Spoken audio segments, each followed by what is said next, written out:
Hello, everyone. We are so happy to have you here with us on the Stronger Marriage webinar produced by the Utah Marriage Commission, hosted by Utah State University. I am Naya Phelps, and we are so excited to have you join us today. In today's webinar, we are so excited to be joined by John Ellis. John Ellis is from southeastern Idaho. He has his associates in criminal justice and a bachelor's from Idaho State and a master's in marriage and family therapy from Syracuse University. If you do have any questions during the webinar, you can feel free to drop it down in the Q&A box down below. The chat will be turned off, so if you have anything to say, make sure to drop it in the Q&As. If you have joined us for the CEU credit, make sure to stay on until the end of the presentation. The survey needed for your credit will automatically load onto the screen, and then you will receive an email from the Utah Marriage Commission with your certificate. You may also email the Utah Marriage Commission, which is at marriagecommission@usu.edu, to receive the survey on this webinar. Once the survey is completed, you will attain an email with your CEU credit certification. We will now turn the time over to John for his presentation.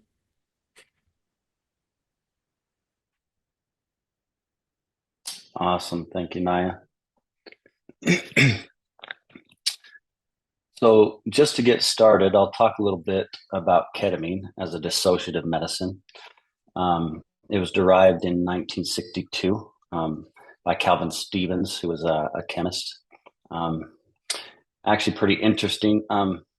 They found that it killed some parasites and worms, took it back to the lab, and then found that they could get ketamine out of it. So it's a fungi, different than magic mushrooms, but still a fungi. As a dissociative medicine, what it does is it rips the prefrontal cortex from your limbic system. So it often makes you feel like you're floating and outside of the body. We call that the observer. So you kind of get to observe mind, body, spirit. We also use parts work because you kind of get to bump into your ego, your shadow self, some of these personalities and identities you've constructed from childhood. As a dissociative medicine, it's also an anesthetic or an analgesic. That was one of its primary uses at first on the battlefield. We have about 50 years of research now. So as it became more clinical, we found that doses really help with depression. So we use it to treat treatment-resistant depression, PTSD. It can help with anxiety. S-ketamine is a little different. It's compounded a little differently, and that is approved by the FDA, where actual ketamine is not. So we have sublingual, intramuscular, and IV. So there's a lot of neuroscience that I could talk about. It speeds up glutamate between the neurons. It affects those GABA.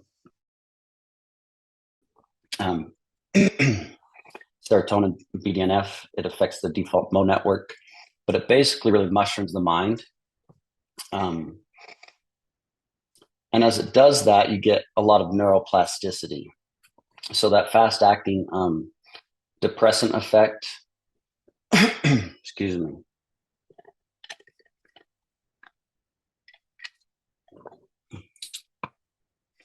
And then it regenerates neurons. And so as all this is going on, people are likely to see colors, geometric shapes, have dreamlike visions, have that observer where they're outside of the body.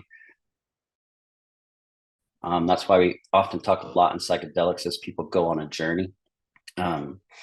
So one of the main reasons why I think it passed in Utah and is used right now is because 86% of patients report that it alleviates their suicidal ideation.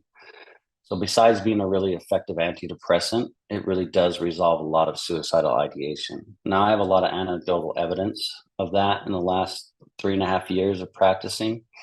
It really does help very chronic, medically and mentally ill, people that suffer from a lot of complex mental health disorders, dramatically increase their quality of life, get past those suicidal ideations, do a lot of soul work, a lot of integration and meaning, can be very existential and transpersonal in nature.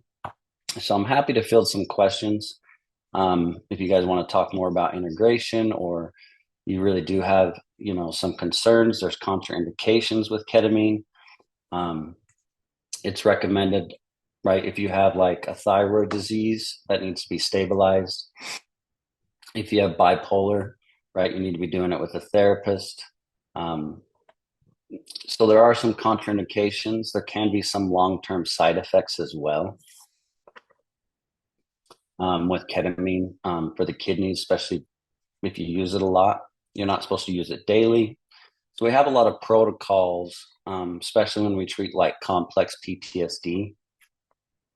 Um, I know there's a lot of concerns right now with ketamine with Matthew Perry, and then there's this show out on Hulu. A lot of people are promoting ketamine. It used to be called Special K. It can be abused, but it does have a low um, addiction potential. So someone put in one of the long-term side effects. It can affect the urinary tract infection, kidneys and liver. So it can be toxic in high amounts and if used in excess, especially for long periods of time. Um, let's see here. So, and speaking of like marriage, right? I've had a lot of clients come in and take personal accountability for their genetics, their biology, their biopsychosocial, spiritual kind of reality, and then use ketamine to really treat their own mental health disorders and improve their quality of life. And in that way, they improve their relationship by taking a self focus instead of being other focused on their partner, all the flaws or the things that other people may do or the imperfections they have. So it has even improved marriages as people come in and really take accountability for themselves as a person, and then use ketamine to treat, especially depression and anxiety and PTSD. Um, I've even effectively treated a dissociative identity disorder with it in low dose ketamine with sublingual. That was about over a year and a half before that patient then stepped into IM or IV ketamine. And then we had to do a lot of integration and things like that because a lot of parts came up, a lot of dissociative states started to happen again, a lot of trauma. Um, so ketamine is administered in three ways. So IV would be through the arm, right, intravenously. Um, and then IM is intramuscular, so through like the deltoid. And then sublingual is under the tongue. Um, there's a really good company right now called Mind Bloom. There's also Joyous. Mind Bloom is an in-home model. You get prescribed by a nurse practitioner. Um, they have an app. They have integration groups. They have a therapist you communicate through. Joyous is very low dose, kind of almost microdosing that they send to your home. But those are the three ways that it's primarily administered. Do you guys have any other questions?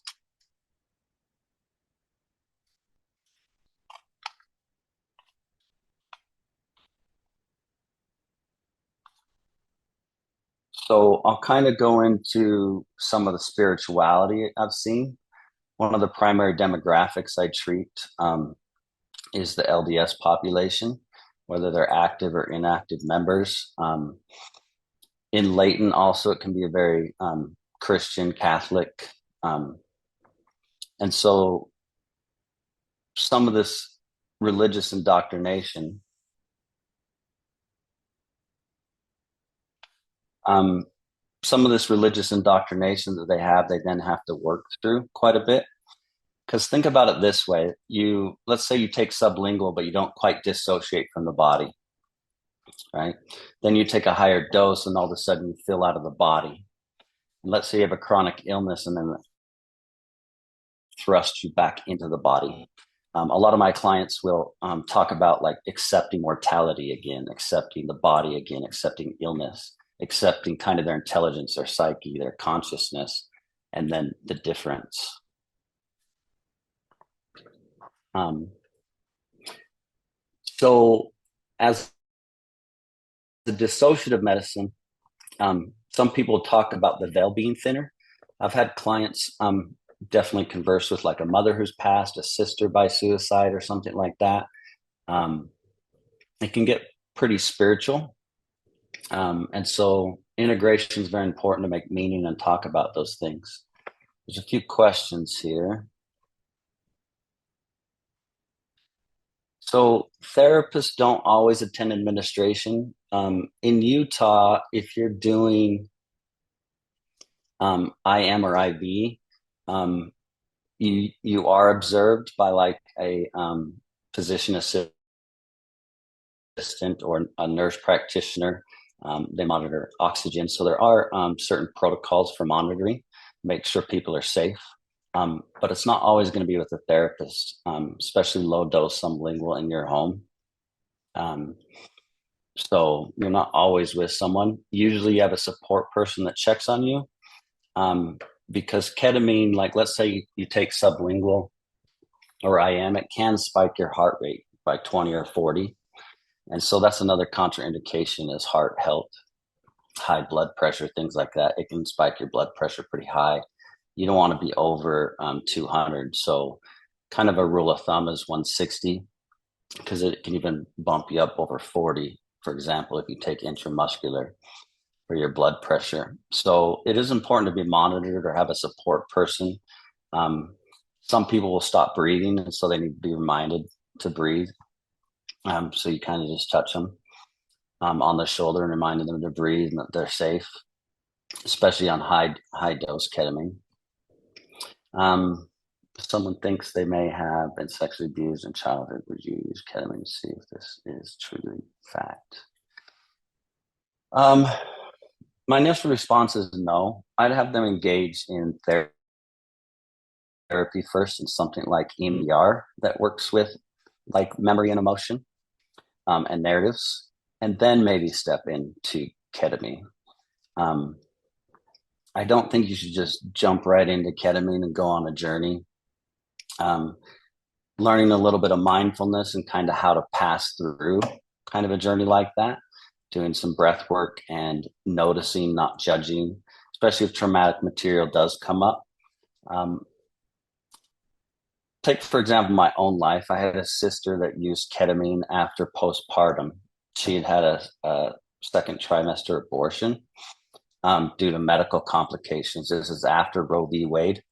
And the Hyde Amendment protected her here in Utah. And she had a second kind of placenta that had a spinal fluid in it. So she was either going to die or the baby.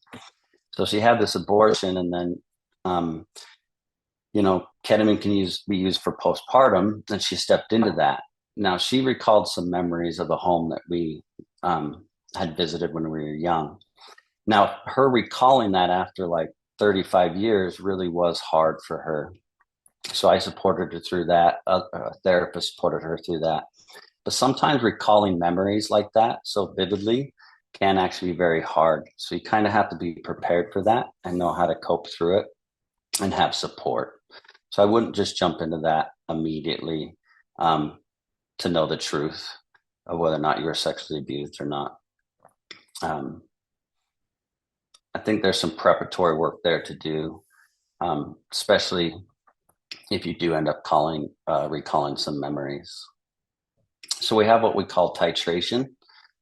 Ketamine does soften things, but I don't know that it really titrates around your trauma. It is going to kind of bring that stuff up. It does release dammed up emotions, so it has a lot of catharsis. So I think that's why it would be good, is because whatever suppressed or repressed emotion is there, it definitely helps get released. It's like a river that flows and it really kind of empties out that central nervous system. But I think that needs to be done with caution. I mean, I have had a client kind of prep with me and then go in and do an IM based on body mass index. And even a very low dose, they ended up in the corner and crying and having some traumatic memory. So then we come in, we ground them, we really help them face that. And so sometimes it's a really intense exposure therapy, if that makes sense.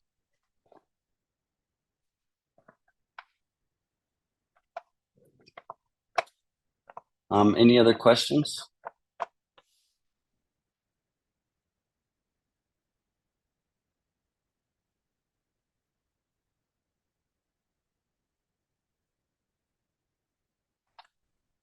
So how are we on time? I could show you a video real quick that I have permission.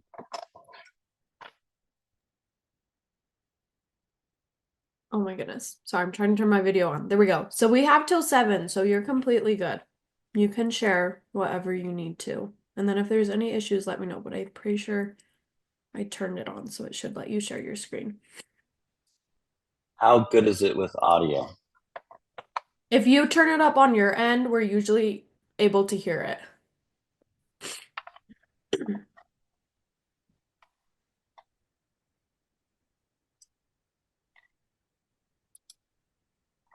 Are you sharing my screen right now?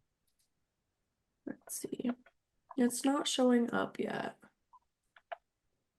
Okay. Why don't you give me a minute?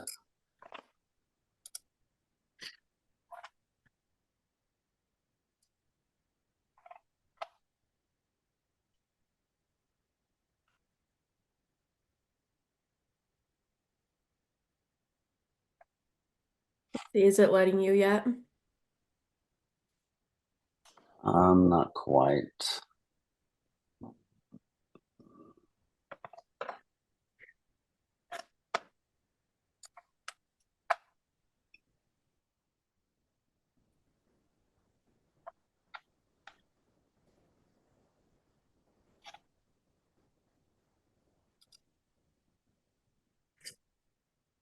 My internet's a little slow. I apologize, guys. It's okay. Not letting me launch it right now and access it.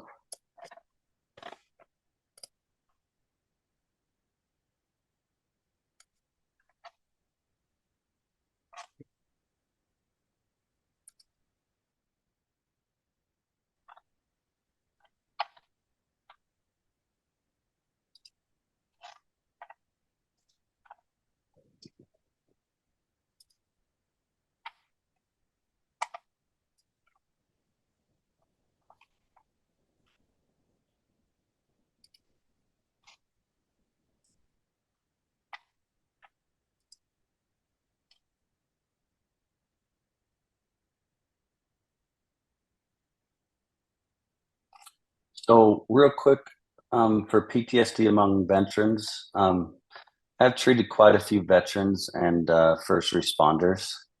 Um, I think what you need to understand um, with PTSD is although ketamine's highly like cathartic and can dump a lot of those emotions, we talk a lot about intention. So, I'll have people go in there without intention and they'll have kind of a medicinal experience. The music they pick matters. Um, but they still end up like with a sleep disorder. They might not be as hyper vigilant. Um, and usually we do have to do some work around their dreams. The dreams may stop. Um,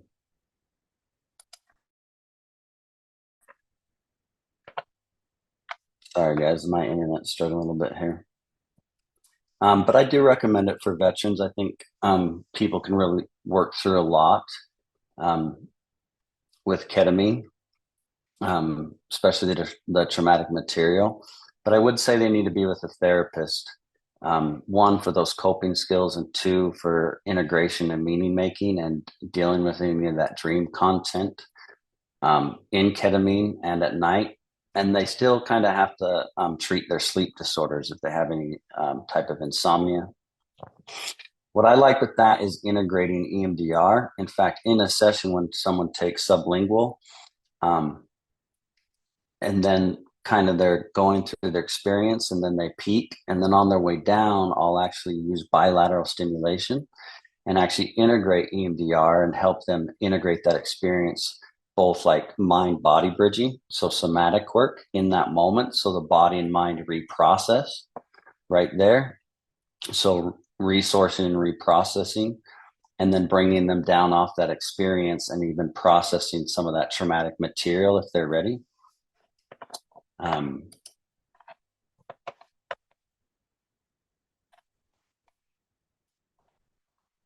if that makes sense. I don't think I'm going to be able to get to this video. So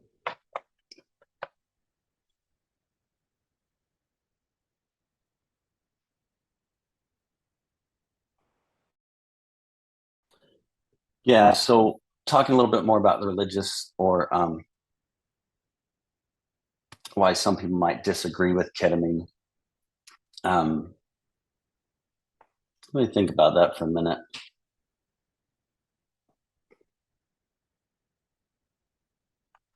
I mean, most of my clients have expressed kind of some hesitation with it being associated with Special K in the 70s, some of that stigma of using a drug. Um, some of them can't get around quite reframing it as a medicine, right? Um, Someone can go take an opioid, right, from a doctor, which kills 100,000 people a year, but it's done by a doctor or, you know, psychopharmacology. But then some of the stuff that's more associated with plants, where really our medicine comes from and is synthesized, sometimes that's hard to get over. I've had people talk to me about the word of wisdom directly. Well, what's really the use of a fungi or a plant? And so sometimes, right, um, they don't want to justify drug use. Um, Interesting thing about ketamine is it's actually used to treat substance abuse. So I've had patients, again, in even 4 to 6 sessions, even sublingual low dose, report to me that they've stopped drinking. Now, the other side of that is if you do ketamine and you go home and drink that night, it will actually deepen the neural pathways. But it can be used to treat substance abuse. And I have had a lot of clients just stop drinking. Um, so there's not a ton of research on that. There is some, but it's kind of like a side benefit if you have the intention. It can be used to treat substance abuse. So I think the main thing around there for people that are religious, right, is a spiritual bypass. It's like, well, I should just pray or meditate or scriptures. Why should I get kind of a spiritual bypass around this? Um, so for some people, it's like I should have to work harder. I shouldn't just be able to take a medicine. I've had people bring up, getting carried away in the spirit. It's like my spirit leaves the body. So, right, but I'm taking a substance to do that. That should be done by the spirit itself or things like that. So I think a lot of times, as humans, we have to really talk through our constructs, our language, our religions, our philosophies, how we were raised, and really decide for ourselves what medicine is and how we're going to use it, especially with intention and integration. So,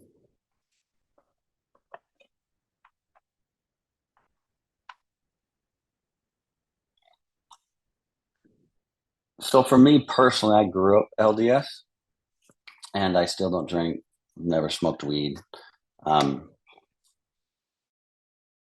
and I have done ketamine, and I stepped into it because I had a lot of grief around my mother. She has Parkinson's. Um, and it really did help me with my grief.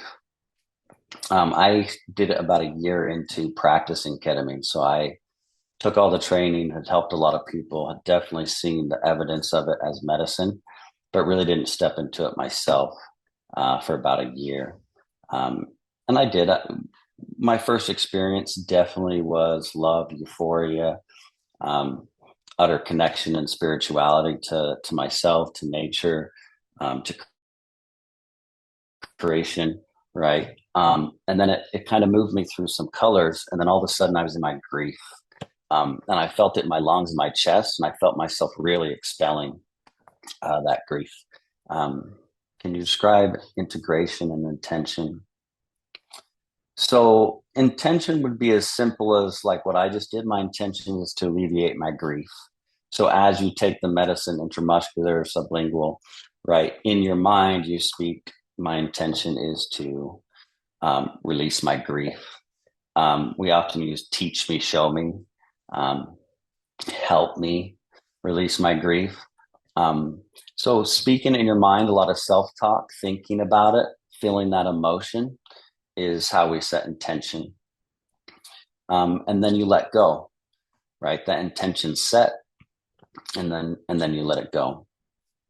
Um, Integration would be classic, would be journaling, um, meaning making, especially with the therapist, talking about even symbols.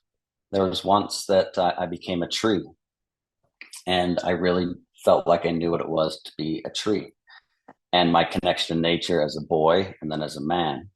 And then being able to talk to a colleague about that and really being able to explore the meaning of that and creation and the science behind it and all sorts of beliefs that I have. That would be integration. Obviously, sleep is where you would release more of the emotions, and the mind would reprocess through abstract material and help you reprocess. Um, Time in nature, right? So after I kind of had that kind of vision of becoming a tree and then flying over lakes and mountains, I definitely went and spent some time in nature and related differently to trees.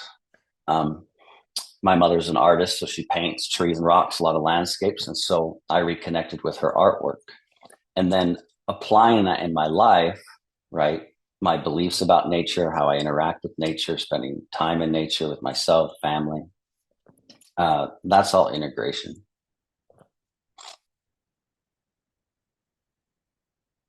Yeah, you guys are welcome. Um, I think ketamine ketamine is a different type of therapy. When you like, I mean, I've sat with almost anyone but a cannibal. That's kind of a joke I make, but I'm serious. Like I've sat with the breath of humanity, and ketamine does get pretty vulnerable. Where, and I've had clients not share things with me for like 6 months, and then all of a sudden they come in and they're starting to share something. I'm like, when did that happen? And they're like, oh, seven journeys ago, right? And it is vulnerable to talk about, especially when psychosexual stuff comes up. Um, I had a woman that I was treating that had a lot of marital rape, a lot of abuse, and she finally had a sexual experience in ketamine. She finally came in and talked about it. It was very healing for her, and to even trust a man and have that therapeutic relationship and be able to actually discuss that for the first time in like 15 years, her body responded. Um, and so that's a big part of being human, right? Sex and sexuality from childhood all the way through our development. And so it can get very vulnerable, and the things you end up talking about or reconciling, um, beliefs about self, God, um, the world in general. So, so we could talk about K-holing and ego deaths. Um, some people really kind of fear that ego death or they chase it, but that ego death is kind of like falling through a funnel. And I teach my clients to actually just fall, right? It's paradoxical, right? You have to lose your life to find it, right? You have to fall to ascend. And they'll try and climb out, and then they'll kind of hear my voice in the back of their head, just fall. So they'll kind of fall like they're falling through the universe or the matrix, and they'll just fall, fall, fall, and they'll go through that funnel. One of my clients, she was climbing out, and she's like, all right, fine, I surrender. And she just fell through. She ended up in her backyard watching her children jump on the tramp. And for the first time since becoming a mother, she didn't feel like they were going to die. She didn't feel like she had to save them. She just could enjoy the moment. So, having her own ego death, she let go of that kind of anxiety and that persona of being very anxious, controlling, fearful. And on the other side of her ego death, right, she was right there, in the backyard, just enjoying her children. Um, so, defining ego death. Um, so, I'll describe it this way: at 80 milligrams per kilogram intramuscular, pretty high dose, especially for someone that's like 180, young man. Um, right. I watched him right in front of me on my couch, right? Go basically became God, right? Creation, oneness, and then literally said, John, I don't know who I am. I don't know who am I? Where am I? And then all of a sudden back to who he was, right? That's how I define ego death, where you really, um, detach from a sense of self and the ego, right? Your identity, your constructed identity, and it's gone. right? And then you experience connection to other parts, even as big as the universe. Or like one of my sessions, the sound of I very much felt connected to creation and the sound of um, and had lost a sense of self, right? I'd say that's an ego death. So to finish defining that, right, when you come back from that and yourself again, the ego then can present itself. So, like when I've treated like borderline personality disorder, we had done like 6 sessions, and after an ego death and catharsis and understanding the universe and mathematics and humming and singing, this patient immediately after the ego death, the ego came back out and was like, "No, I want to fucking die, John." And so that's a quote, right? I want to die. I'm going to die. I hate this, right? It was a lot of contempt, a lot of anger, right? And so the ego was right there, right after. So I still believe that was an ego death, right? But then, of course, the ego doesn't like completely die. It's more of you have to start to integrate those parts, the inner child, the ego, and how they work together, the function of them, right? It can slowly die off. Clients have described it like an old barn getting the paint scraped off. They've described seeing like their central, not their central nervous system, the neurons, but like their blood seeking something out. Pretty visual stuff. And we talk about the inner healer and believing in the inner healer. So like the body heals a cut. So if the body can heal a cut through your autoimmune system, right? What does the psyche have that can help the soul heal, or the consciousness that's within us? Do people ever spiral and continue to spiral? Um, so the only time I've really seen that is when people kind of don't follow protocols. So, for example, I had a client once. We had to give him Ativan, right? They drank their coffee. They hit their nicotine. They took their Adderall, right? Definitely contraindicated that many stimulants because ketamine's an amplifier. That person did spiral. And so then we had to use another med, a lot of grounding techniques, and bring them down off of that. But no, I don't think a lot of people spiral on ketamine. Um, there's very low risk for psychosis or tipping over that edge unless someone's already right has a diagnosis of schizophrenia or psychosis, um, and then it's contraindicated. And so um, I feel like I'm giving you guys a lot here, but hopefully, right, you understand ego death a little bit more, because then, right, ego dissolution is a better term, because then the ego starts to dissolve, right? The more you do ketamine and do integration, that ego will start to dissolve, and it, right, you'll see remnants of it, right? Your pride, or well, an ego is not just pride, right? But you'll start to lose that identity that you've constructed, or maybe those masks and how you protect yourself all the time. And you will be more authentic or more vulnerable, or you understand what matters and what doesn't. A lot of people talk about that after ketamine, that nothing really matters. And that doesn't mean they don't have morals anymore. They just understand the bigger picture of the universe now. And that the reality that a friend didn't text them the other day really doesn't matter. That people have lives, they'll connect in time, things like that. Really wish I could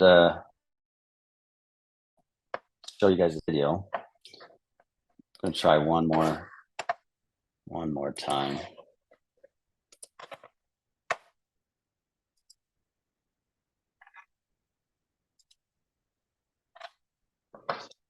It's kind of a beautiful interaction between me and one of my clients. Oh, looks like it might work.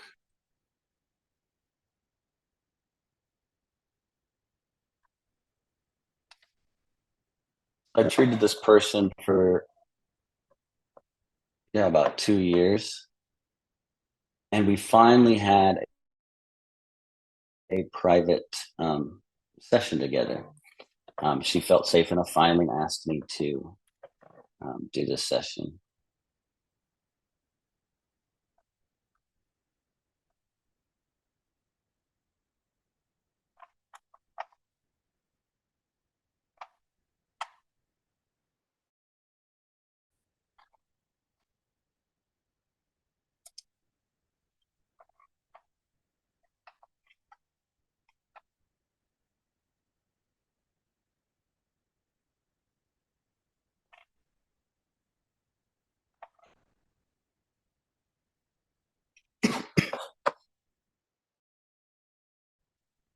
Looks like it's loading.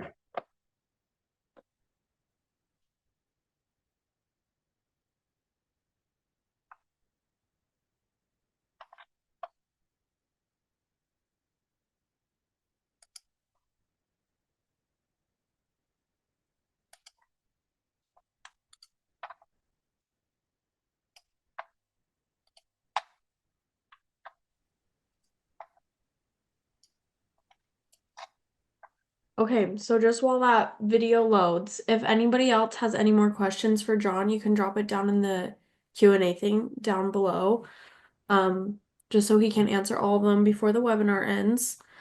And then does it look like that thing is going to let you share it?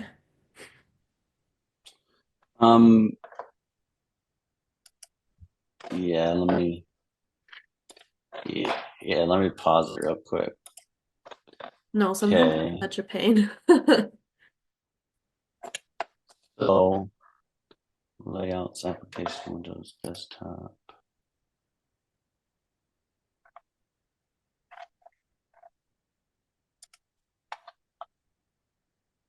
I'm trying to share my screen here real quick.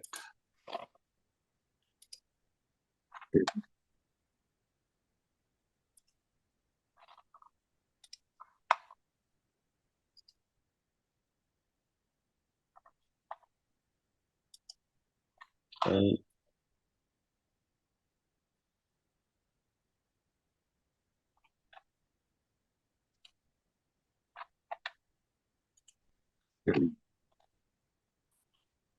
All right, here we go. It's gonna work. You guys see that? Yep, we can see that. Let me know if you can hear it. We cannot, I at least I can't hear anything. You can't hear anything. Uh, Okay, so I'll kind of describe it for you here real quick. Um, so this is a medical assistant that's giving the jab. Therapists don't typically give the jab. Um, so that's a medical assistant. So I've already consulted with the like doctor of nurse practitioning or the psychiatrist MD there. I think this day was a doctor of nurse practitioning. Um, so they're giving that shot in the deltoid here, and we spent about an hour and a half together, just sitting in this room.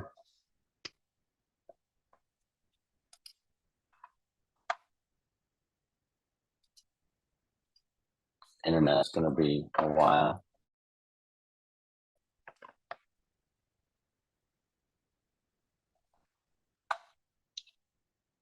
So she's describing being very stuck in a rock and a hard place, decided not to go to court.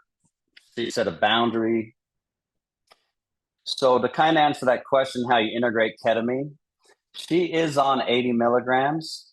She spent about 20 minutes going under, and then she started to interact with me. So I hold space as a therapist. I'll do my own meditation, my own breathing, kind of exude compassion. I'll be very patient, very observing. I'll write down things. Some people will kind of say things or I'll observe things. I definitely observe their breathing. So that's kind of how you integrate ketamine into therapy. Now, she starts to engage me quite a bit here. She even gets, we end up talking about our grandmas and push pins. and really identifying and connecting, kind of helping her. Um, she was punched in the face a lot by a husband, an alcoholic husband, and has quite a traumatic story, and had to go to quite a bit of court. So we end up working through a lot of that. Um, she sits up. We end up identifying, um, kind of sharing that moment and doing some integration. So that's how you kind of integrate as a therapist. You're really an observer. You kind of have this somatic embodiment. You really want to manage your energy. I've come into a room before on a tough day, like when things in my life maybe are stressful or not okay. And I've had clients pick up on that right there.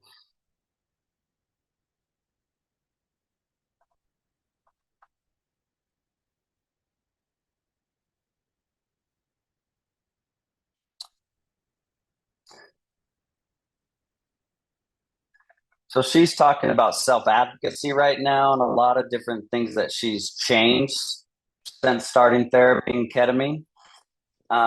Different triggers she's coping with at work, ex husband, court.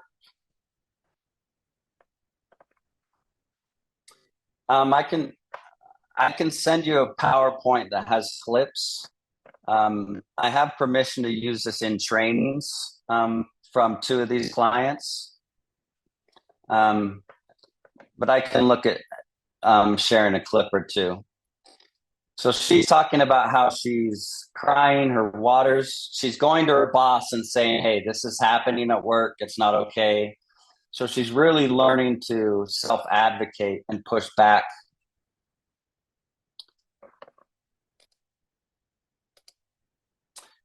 Um,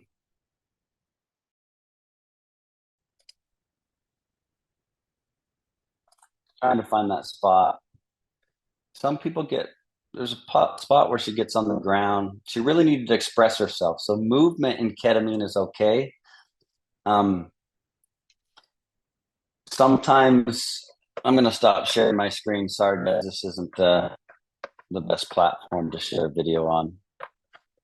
Um, but this is how interactive ketamine can get. Now, some people look like they're sleeping for a whole hour and you can't really engage them.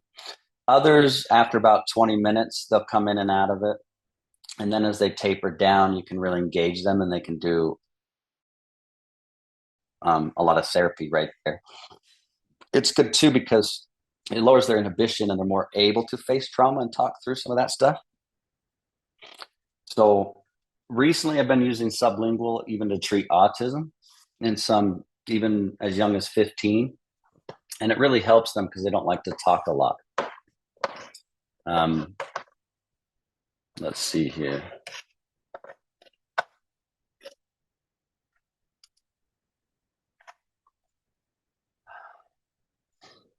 But yeah, I can reach back out to those clients and see if they'll let me share. I had one video with a divorce lawyer who had some pretty found insights, and he said he received something. Maybe angel guides or his higher consciousness gave him something. He held it, and his intention was to stop being a yeller, be a better dad. He was abusing his medicinal marijuana, and he was kind of burnt out, and he received instructions, and he really felt that he'd received something. He just held it there, and he was doing a lot of breath work. And so I brought that up to him because you don't always remember everything in ketamine. So afterwards, I actually showed him the video, and he's like, "Oh, I kind of remember receiving something, but I didn't know I was moving my hands." He's like, "I knew I was doing breath work."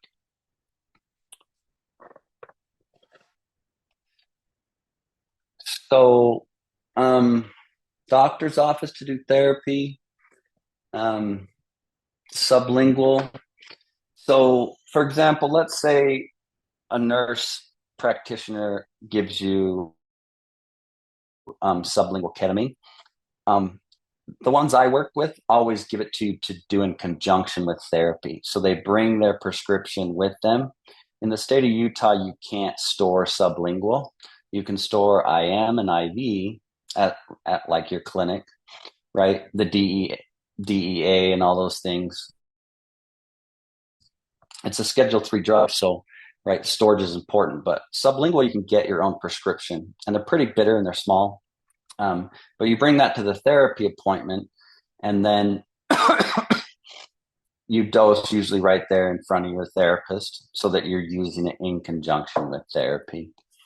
Unless you have permission to do in-home ketamine. The prescribers I work with really don't do that a lot unless it's truly necessary. And then Mind Bloom is a model where it's all in-home.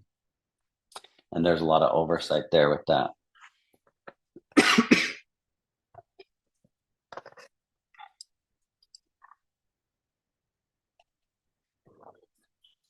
So I really do appreciate your guys' question and letting me kind of speak. And hopefully this has been informative to you. Um, just to kind of wrap up, I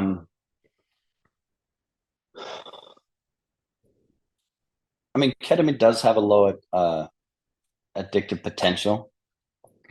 Um, Low side effects. I mean, its main side effect is going to be nausea and increase in your heart rate, and then any low respiratory, right? And so, if you're not medically cleared, I wouldn't do ketamine, right? You need to be medically cleared because there are risks there, especially if you have a heart condition.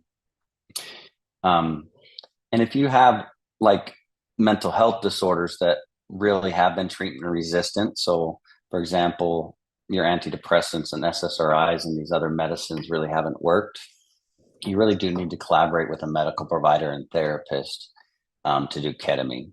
Make sure that you're not contraindicated. For example, like someone brought up borderline personality again, right? Um, a lot of my clients do start cutting, right? They'll have all these benefits from ketamine, and I've even had clients eating disorders pop back up, right? There's a lot of research with LSD to treat eating disorders, but eating disorders are actually contraindicated for ketamine. And even when you're doing it with a therapist, right? If you have an untreated eating disorder, I've had clients dramatically improve with ketamine, and they're like, "This is amazing. Life's great." They do all the integration, therapy's great, and then all of a sudden they're back in my office and they're like, "John, I'm restricting my food." Right. So I'd again say that's the ego and a part of them that's manifesting, and they really do have to address it and treat it. And so a lot of those things are in tandem, especially like an eating disorder, um, where there might still be a lot of emotion and maladaptive psychology there and control behavior. And that'd be one thing I'd said. You really do have to let go of control when you do ketamine. If you really seek to control it, it can be a miserable experience. You really do got to surrender and let go. Um, Having that said, though, you can influence it with your intention and music. And how would I say this? Right, you don't lose complete control. Right, on higher doses, yes, but you are still present and safe. Right. At the same time, though, people have abused others while on ketamine. Right, you are in a vulnerable state, an altered state, and so you do have to be cautious and careful with who you do it. Um, Yeah, so there's actually quite a few contraindications. So first, if you medically, if you have like a heart condition, Hashimoto's, um, eating disorder. Take for example an eating disorder. If someone takes a sublingual dose and that metabolizes, right, but they haven't eaten in days, they've been fasting forever. I mean, I had to wheel a client out in a wheelchair, and that's when I actually confronted them, and I was like, "Hey," and they're like, "Well, my eating disorders kind of spiked." So it really affects the way the medicine metabolizes in the body. So um, BPD is supposedly contraindicated unless you're working with a therapist. So a lot of this research basically says, hey, if you're working with a therapist, right, it's not contraindicated. But psychosis would be if someone's having active psychosis, that'd be contraindicated. Certain meds like Adderall, contraindicated. Let me think.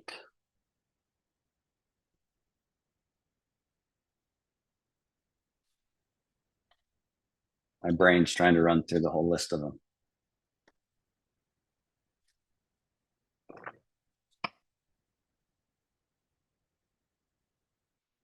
I talked about thyroid, high blood pressure, certain medications.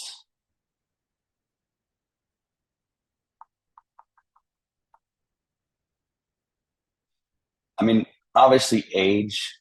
I mean, I've done as young as 13, but right, an undeveloped brain, things like that. Um, but I have really found it helpful for teenagers with autism and on the spectrum. Very low dose though, not high dose.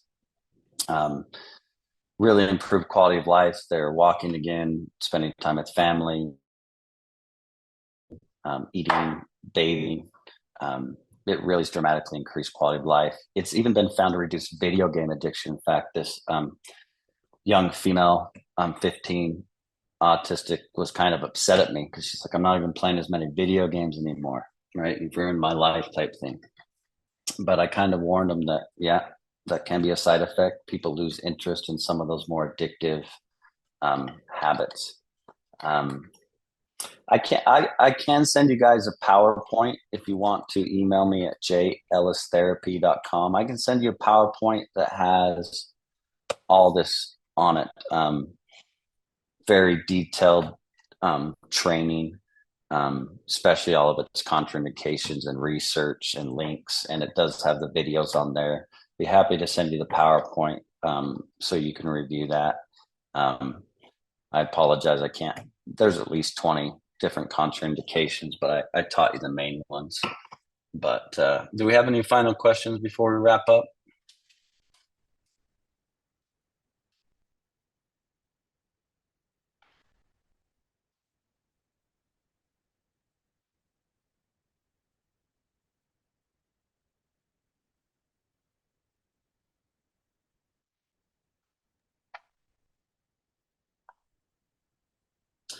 Okay. Well, thank you for participating. Hopefully, this has been very informative to you. Um, Obviously, alcohol. Don't take right. Hot tubs, alcohol, and the ketamine queen do not mix. Right. Don't buy 55,000 worth of ketamine. Right. It was really sad how Matthew Perry died, but don't abuse the medicine. Right. It really can be medicine and really treat things very clinically. So don't abuse it.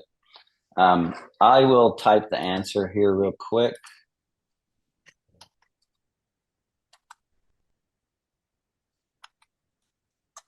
And you can find me at jlstherapy.com. But just send me an email if you want that PowerPoint. Very thorough, very detailed. It'd be as if you got trained in it. Okay. And happy to send it to you. Awesome. Thank you so much, John, for that presentation. And thank you to everyone that joined us on this webinar. We're grateful for your questions and all the participation that we had today. Once again, if you did attend this webinar for the CEU credit, make sure to stay on until the webinar ends for your survey and your certificate, or you can email the Utah Marriage Commission, which is at marriagecommission@usu.edu for the survey. Once you complete that, you will get the certification emailed back to you. Um, just a reminder that when I click end, it's all going to disappear. Thank you so much, John, again, and everybody have a great night. Thanks.